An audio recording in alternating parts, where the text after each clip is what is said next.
Dangerous Assignment, starring Brian Donlevy as Steve Mitchell.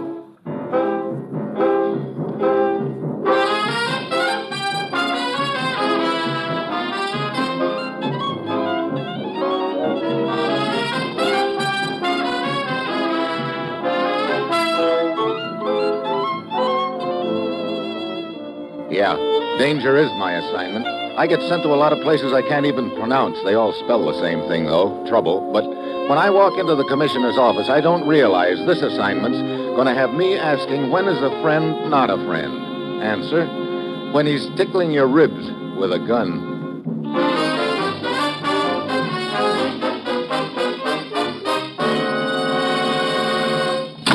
Well, here he is, Commissioner. Thanks, Ruth. Morning, Steve. Commissioner? I suppose I fooled you right out of a big deal as usual. No, this time it was strictly business. I was getting caught up on my paperwork. What? Honest, I was bringing my files up to date. Yeah? How many telephone numbers make up a file? That's what I thought. I have your papers at my desk when you're ready, Steve. Thanks, Rose. Well, what's the deal, Commissioner? Take a look at this map of Eastern Europe, Steve. This country right here. What about it? Politically, it's being torn apart. There are two major parties at odds with each other and a well-organized minority who'd like to keep them at odds. Pretty familiar pattern. Yes, it is. But right now, it's vital to Western Europe and to us that this particular country be united into a democratic form of government. And there's only one man who can unite that country. Don't tell me it's me. No. Dr. Corvell. Dr. Corvell, but he's no politician. That's the point, Steve. Dr. Corvell has no political affiliations.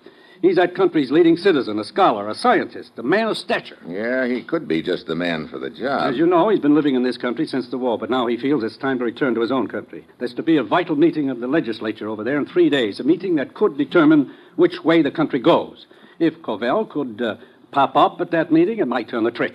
So what do you want me to do, escort the good doctor over there? He's already left. What? Yeah, the day before yesterday. Well, then I don't get it. Why call me on the deal? What more is to be done? I'm coming to that, Steve. Dr. Corvell realized that the organized minority would try at all costs to prevent him from reaching his destination. So he's traveling incognito. Plans to reach and enter his country secretly. But I still don't see... His plan was to go directly to the house of a friend in the capital of his country. This morning, we found out that this so-called friend is actually a member of the minority. What? Yes, it's a death trap for Dr. Corvell. Now, Steve, you've got to intercept Corvell before he reaches that man's house. Brother, have you any idea where Corvell is now? We know only that he was planning to contact a person named Dravik in the town of Rizma, across the border from his country. Now, Steve, get over to Rizma. Try to find Dravik. And above all, get to Corvell before the opposition does. And remember, from now on, every minute counts double. Well, that's it. You've got your assignment. Good luck.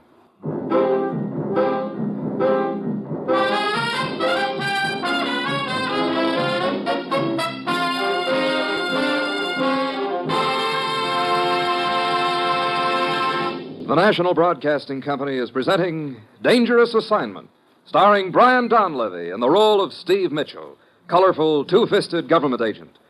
At all those places of the world where danger and intrigue walk hand in hand, there you'll find Steve Mitchell on another Dangerous Assignment.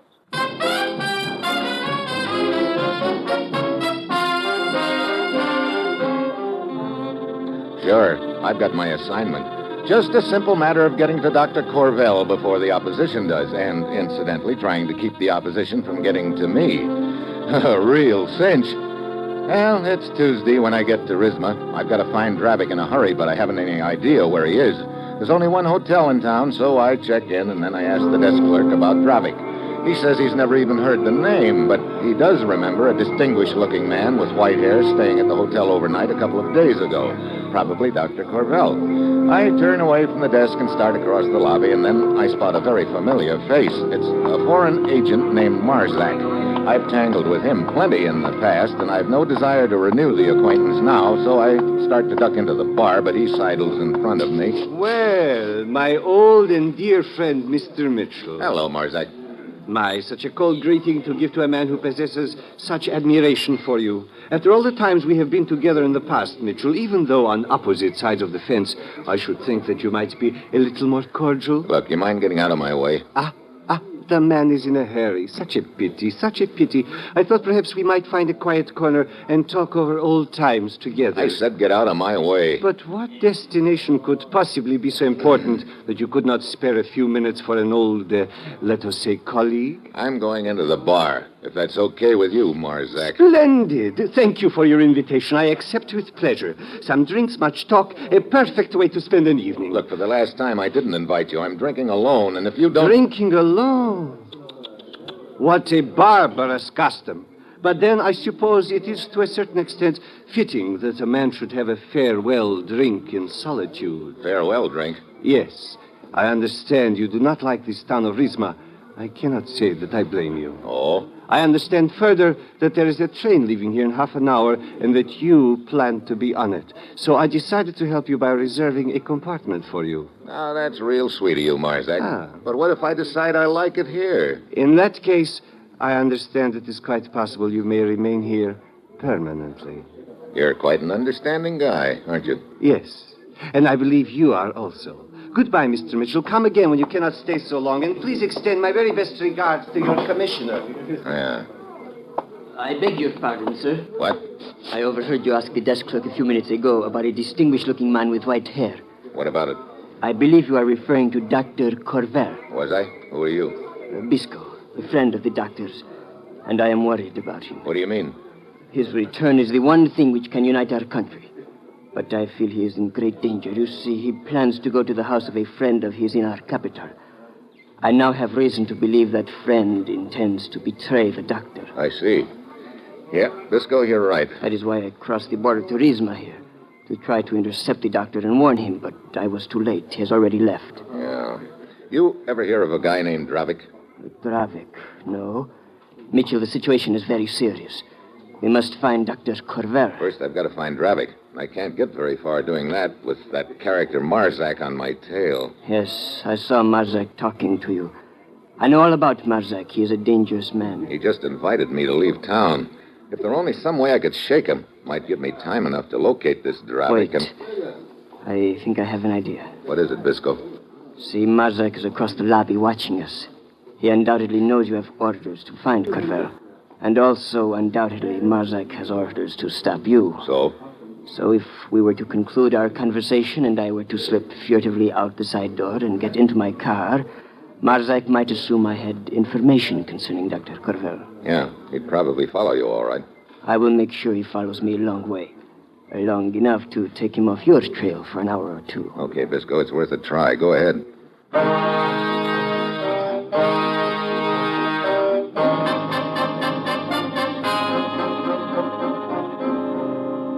Bisco slips out the side door and Marzak starts after him. So far, so good, but I still don't have any leads on Dravik. I head for the bar to figure it out and where to start, and pretty soon a girl eases over to my table. Hello. Hi. I am sorry. Are you lonely? No, I'm Steve, but sit down anyway. Thank you. You want me to buy you a drink, I suppose? A cigarette will do for the moment. Well, that's a switch. Here. Thank you. Waiter, the rice pudding. That's very good. Look, Sari, this is all very pleasant, but as far as making an evening of it, I've unfortunately got something else on my mind right now. I know. Huh? You are looking for Darvik. What? Yeah, I am. Do you know him? Oh, yes, I'm quite a good friend of Darvik's. Where is he? First, let me ask you, why do you wish to see Darvik? Well, that's something I'll talk to Dravik about. I see. Well, Darvik is not interested so much in people's motives. Darvik is most of all interested in knowing whether there is money in it. Okay, you can tell him there's dough in it for him. How much? Plenty. Very well. You'll take me to him? No, that is not possible. What? You mean we've just been making idle conversation? I would not call it that. Why can't you take me to him? Because Darvik is not a him. Not a... You're Dravik? Yes. Sorry, Darvik. Well, what do you know? So I break my back trying to find you, and it ends up with you finding me. Yes, and I would say it is quite a find.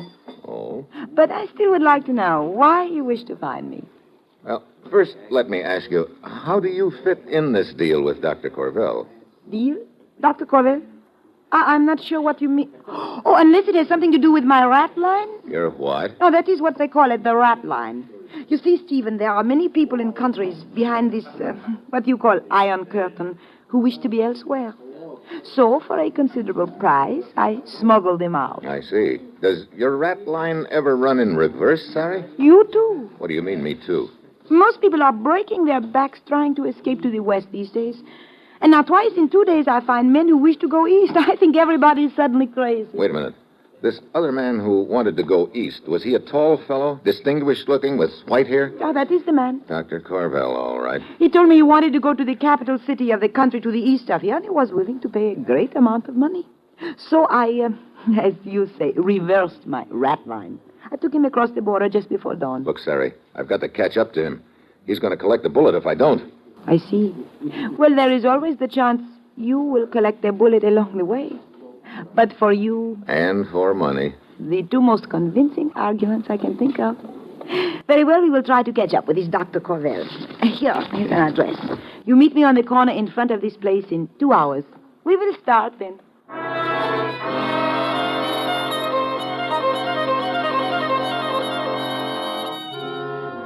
I head back to my hotel. Then, as I open the door to my room, I see I've got company. There's a local cop on one side of my room, and on the other is a woman I've never seen before, but right now she's acting like we were long-lost enemies.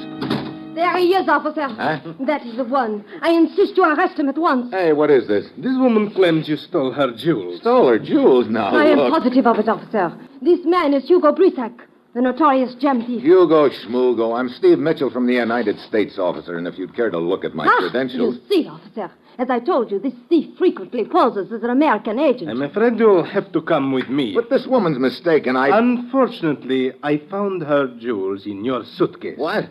So you must come with me. Wait, I get it now. Anything to delay me, huh? Look, lady, I don't know who you are, but I sure know whom you're working for. Arrest this man. You will come quietly. Sure, officer. Real quiet. Sorry, Buster, but I haven't got any time to waste right now. Stop him! Oh, drop dead.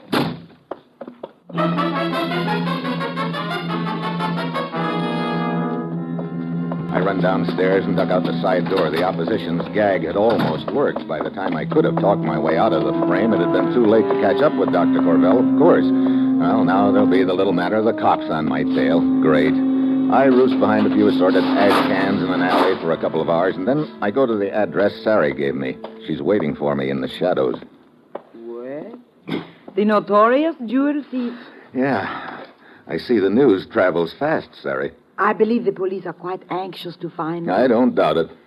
So, I understand now why you wish to escape from this country. Look, I'm trying to find Corvell. That jewel business was a frame. Oh, too bad. What's too bad? You would make such a nice jewel thief. It gives you color. Oh, color yet. I like you, Stephen. I think you're peachy, too. Now let's get going, huh? Oh, very well. Come on. Here is my car. We will drive as far as the border. Okay. What happens then?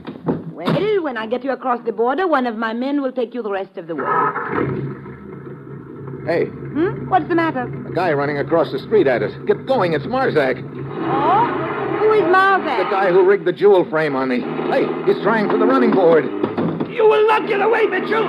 Yes, Marzak. Oh, very neat, Stephen. Listen. Sirens.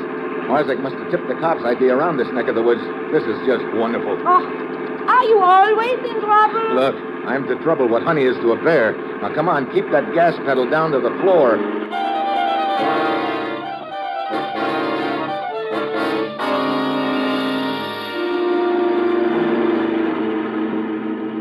It's no good, Sari. 3 miles out of the city and they're still on our tail. They are not gaining any, Stephen. Neither are we, Optimist. And a half a mile's not enough lead. The cops behind me, ahead of me, the border, and who knows what. Lucky Mitchell, right in the middle again. The river is just around the bend, Stephen. Then our troubles will be over. What do you mean? Hey! A turn! Hang on, Stephen. Huh? Oh, Hey, what are you stopping for? You crazy? get out. Look, what's the big I idea? see the river below the road. Huh? I place the car in first gear, and then I pull the hand throttle out a little, turn the wheel, and get out. Goodbye, car.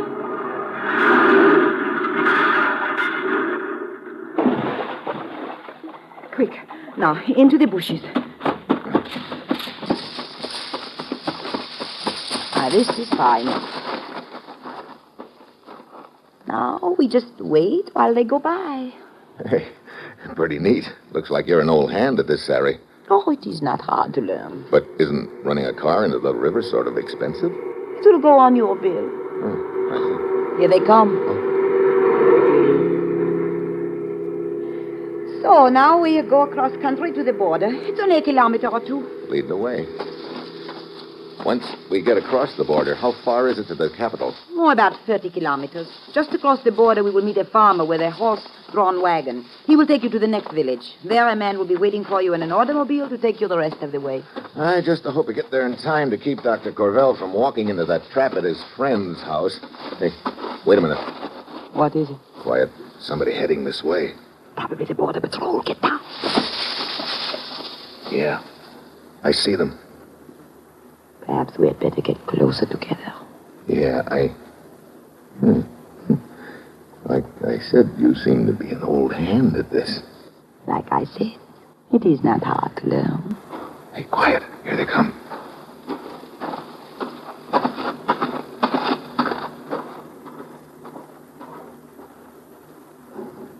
Okay. I guess we can go now. Do you really want to? Oh, Is it not much nicer here? much nicer, believe me, but I still have a job to do. Too bad. Why? Oh, I was just thinking we could run such a beautiful rat line together, Stephen. I don't doubt it. But right now, Oh, very well, if you insist. The border patrol will not be back for half an hour, so plenty of time for us to slip across. Come along.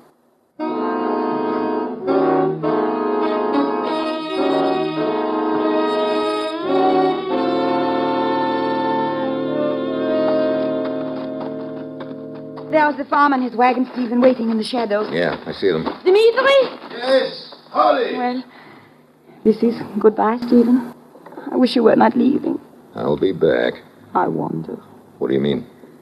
I have the strangest feeling I will not be seeing you again. Well, that's a cheerful thing to say. You had better hurry. Yeah. Wait. Hmm? Now go. After that, you think you won't be seeing me again? Oh, you can count on it. Goodbye, Stephen. Okay, Dimitri. Come on. Get up. Hey, where's this village we're heading for, Dimitri? Oh, 5 kilometers. Hey, why are you turning off the road? This is a shorter way. Oh. Many patrols in this area? Not for another hour or two. That will be plenty of time. Whoa! Hey, how come we're stopping? Very simple. We're stopping because for you it is the end of the trip. Look, Well, a machine gun. Quite right. Now get out of the wagon. Okay. Well, now I know why Sari figured she wouldn't be seeing me again. She was working with the opposition right from the start. It's a bad time for you to be talking about the stars, Mitchell. What do you mean? As soon as I press this trigger, for you it will be the finish.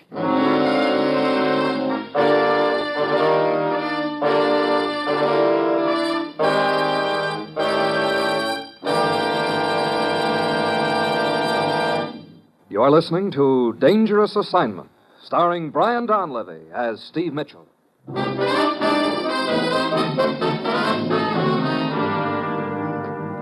Mitchell, Eh? turn around. Oh, in the back, huh? In the back. And right now... Hello, Stephen. What? Sari! In trouble again, I see. I sure was until you knocked off Dmitri here. Oh, this man is not Dimitri. What? Oh, I thought there was something strange about his voice. Then right after you started in the wagon, I found the real Dimitri's body in the ditch. So I followed. Well, you just got elected the girl I'd most like to have following me. Ah, thank you, darling. So, what happens now? Well, I seem to remember that I mean, how do I go about getting to the capital? Business, always business. All right, all right. I think I better take charge of you myself the rest of the way. Come along, we will go into the village and get a car.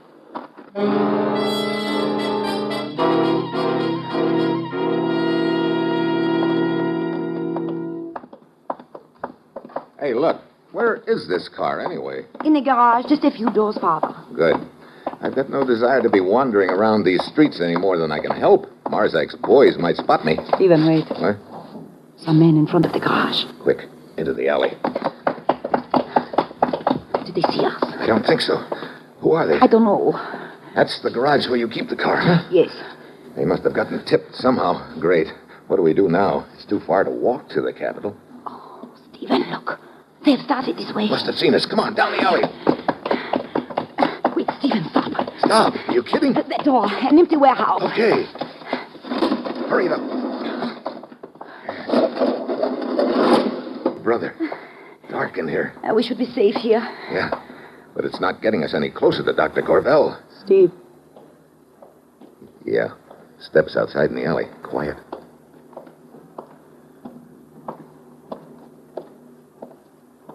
Good. They have passed by. Yeah. Hey, if they're away from the garage, maybe we can get to the car after all. Wait a minute. What? Listen. One of them is coming back. Just one of them. Good. Stay down behind the crate. Now! Steve, he must not call out. He can't call with a stranglehold on him. A little more. A little more. There. Speaking of being an old hand at this sort of thing. Look, his buddies will be back looking for him any minute. We gotta hurry. All right, go around to the back of the warehouse. I will get the car and pick you up there.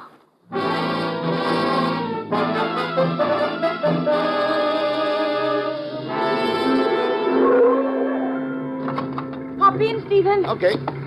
You sure didn't waste any time. No, of course not. We must get the business over with fast, no? Well... Stephen, I have good news for you. I could use some right now. What is it? I learned from my man in the garage this Dr. Corbell was delayed getting across the border. He is now less than an hour ahead of us, and he's riding in a truck. Think we can overtake him before he gets to the city? It will be fun trying, Stephen.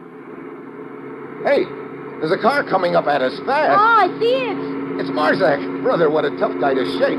Watch out, he's pulling alongside. This is for you, Mitchell! Get down, Sari. Let us make Marzak get down instead. Huh? Hey! Just giving him a friendly little nudge. Oh, brother, right into the ditch. A friendly little nudge yet. Remind me never to get you mad at me. Now, let's see if we can catch up with that truck.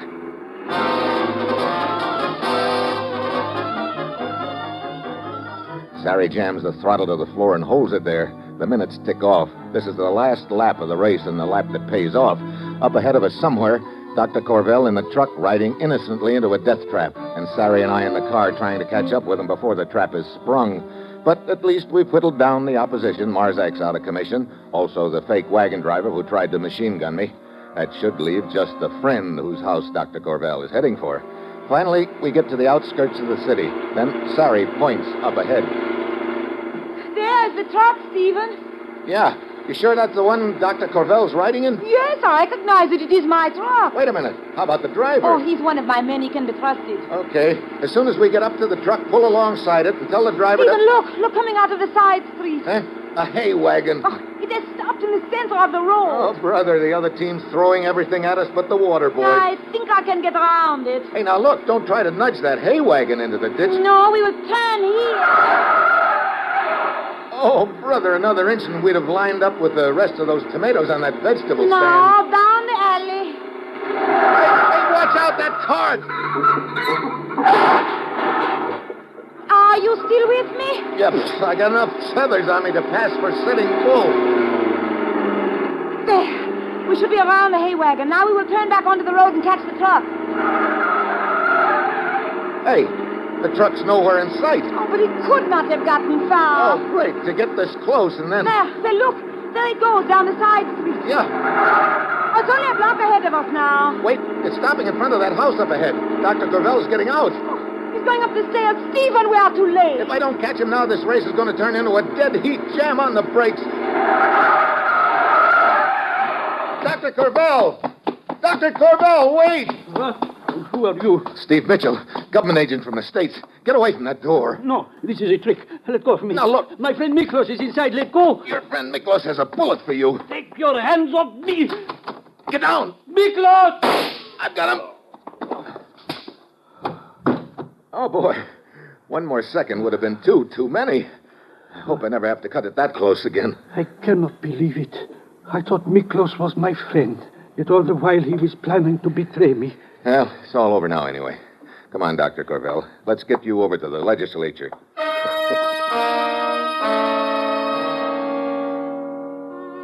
We pile into Sari's car and head for the Capitol building. On the front steps are two men. One of them looks like an American. The other is Bisco, the guy who tried to shake Marzak for me earlier.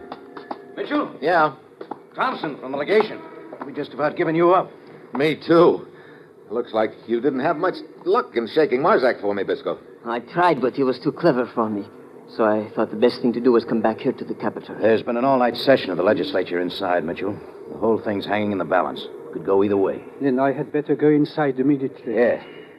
Good thing you weren't delayed any longer, Dr. Corvell. Might have been too late to do any good. Dr. Corvell, as an old friend, you must allow me the honor of escorting you inside personally. But I do come, not... I will take your arm. Very well. I'll bet you're glad this deal's over, Mitchell. You can say that again. Rough go, hmm? Well, if it'll give you a clue, I was framed for a jewel thief, shot at 3 times, and given a ride that would put any self-respecting roller coaster to shame. Sounds like a real picnic. That's all over now. Hey, What's the matter? funny. Dr. Corvell and Bisco walked right by the door to the assembly hall. What? Hey, looks like I spoke too soon, Thompson.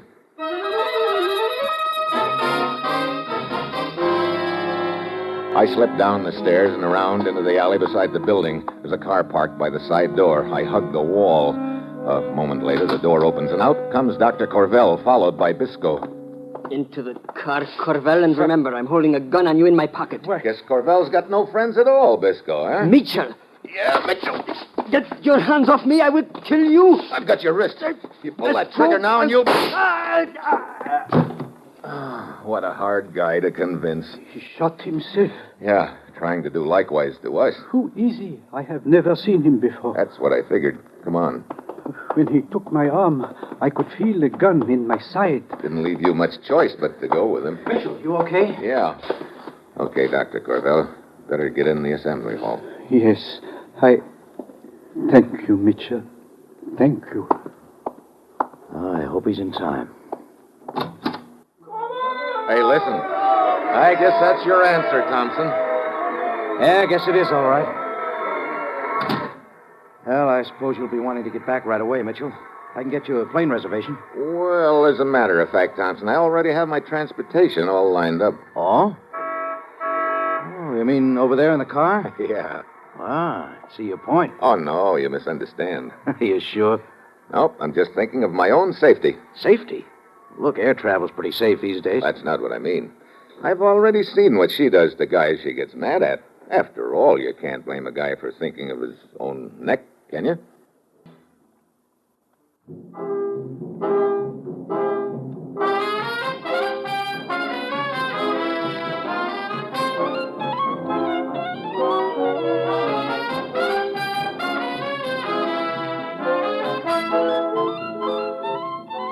Dangerous Assignment, starring Brian Donlevy as Steve Mitchell, is written by Bob Reif and Adrian Jondo, with music by Robert Armbruster, and is produced and directed by Bill Karn. Be with us again next week at this same time when Brian Donlevy, starring in the role of Steve Mitchell, will embark on another dangerous assignment.